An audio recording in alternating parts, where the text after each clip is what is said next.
నమస్తే ఫ్రెండ్స్, నేను మీ మేఘన. వెల్కమ్ బ్యాక్ టు మేఘనా డానియల్. ఈరోజు మన ఛానల్లో ఎంతో రుచికరమైన క్యాబేజీ 65ను ఎంతో ఈజీగా, టేస్టీగా, కరకరలాడే విధంగా ఎలా చేసుకోవాలో ఈజీ టిప్స్తో చూపించబోతున్నానండి. అయితే ఇప్పుడు మనం ప్రిపరేషన్లోకి వెళ్దామండి. ఇప్పుడు ఒక క్యాబేజీని తీసుకొని దాన్ని సగానికి కట్ చేసి తీసుకుంటున్నాను. మీరు కావాలంటే మొత్తం తీసుకోవచ్చు. ఇప్పుడు తీసుకున్న సగ భాగాన్ని తీసుకొని చిన్న చిన్న ముక్కలుగా మొత్తం కట్ చేసుకోవాలి. ఈ చిన్నగా కట్ చేసుకున్న క్యాబేజీ 65 అనేది పొడుము అయిపోతుంది. ఇప్పుడు మనం కట్ చేసి పెట్టుకున్న క్యాబేజీ ముక్కలను ఒక గిన్నెలోకి తీసుకున్న తర్వాత ఒక 2 స్పూన్లు శనగపిండిని వేసుకోవాలి. అలాగే 2 స్పూన్లు కార్న్ఫ్లోర్ను, 1 స్పూను బియ్యం పిండిని వేసుకోవాలి. ఇలా పిండిని తీసుకున్న తర్వాత ఒకసారి చేతితో మొత్తం పిండి క్యాబేజీ ముక్కలకు మొత్తానికి పట్టేలాగా బాగా కలుపుకోవాలండి. ఇలా ఒకసారి కలిపి పెట్టుకున్న తర్వాత 1 స్పూన్ కారాన్ని, 1 స్పూన్ ధనియాల పౌడర్ను, 1 స్పూన్ గరం మసాలాను, సరిపడినంత సాల్ట్ను,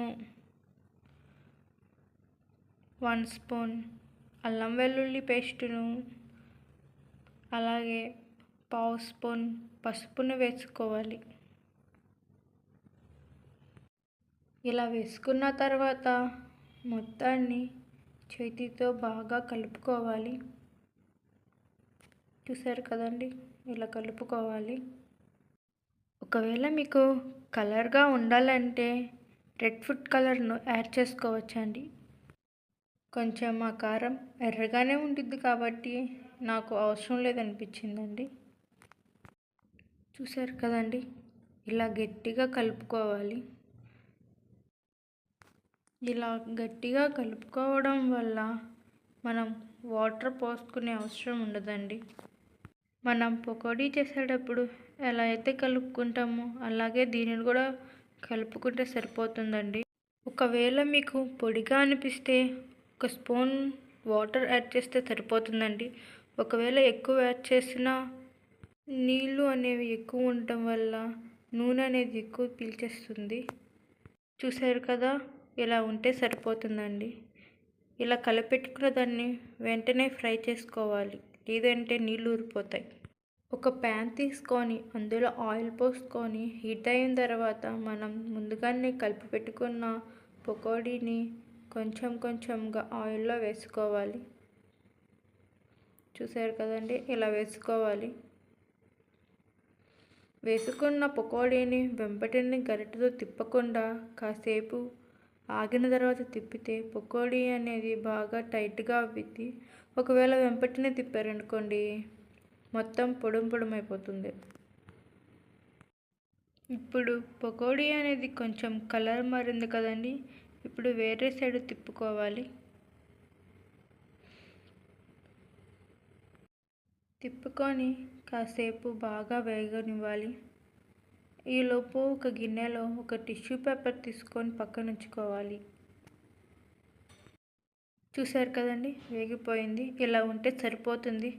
మరీ ఎక్కువ వేగినా తీసిన తర్వాత కాసేపు రంగు మారిపోయి మాడినట్టు ఉంటుంది, కలర్ మాడిపోతుంది. ఇలా ఉంటే సరిపోతుంది. ఇలా మొత్తాన్ని తీసేసుకోవాలి. ఇలా మొత్తం తీసేసుకున్న తర్వాత కలుపుకున్న క్యాబేజీ మొత్తాన్ని వేసి మొత్తాన్ని ఫ్రై చేసేసుకోవాలి. లాస్ట్లో ఇలా పకోడీ మొత్తాన్ని తీసేసిన తర్వాత లాస్ట్లో ఒక 4 పచ్చిమిరపకాయలను ముక్కలుగా కట్ చేసుకొని వేసుకోవాలి. వేసుకొని ఇలా ఫ్రై చేసుకోవాలి. ఇలా వేపుకుంటూ ఉండాలి. ఇప్పుడు ఒక 4 రెమ్మల కరివేపాకును, కొంచెం కొత్తిమీరను వేసుకొని మొత్తాన్ని బాగా ఫ్రై చేసుకోవాలి. ఈ క్యాబేజీ 65 అనేది రసంలో కానీ, పప్పుచారులో కానీ, పప్పులో కానీ దేంట్లో అయినా చాలా బాగుంటుందండి. ఇలా వేగిన తర్వాత మొత్తాన్ని ముందుగానే ఫ్రై చేసి పెట్టుకున్న పకోడీలో వేసుకొని ఒక ప్లేట్లో వేసుకొని సర్వ్ చేసేసుకోవటమేనండి. చూసారు కదా, ఎంతో క్రిస్పీగా టేస్టీగా ఉండే క్యాటరింగ్ స్టైల్ క్యాబేజీ 65 అనేది తయారైపోయింది. ఈ వీడియో మీకు నచ్చినట్లయితే లైక్ చేయండి. నా వీడియోస్ మీకు ఇంకా కావాలనుకుంటే నా ఛానల్ని సబ్స్క్రైబ్ చేసుకోండి. మీకు వీలైతే కామెంట్స్ కూడా చేయండి. Thank you for watching.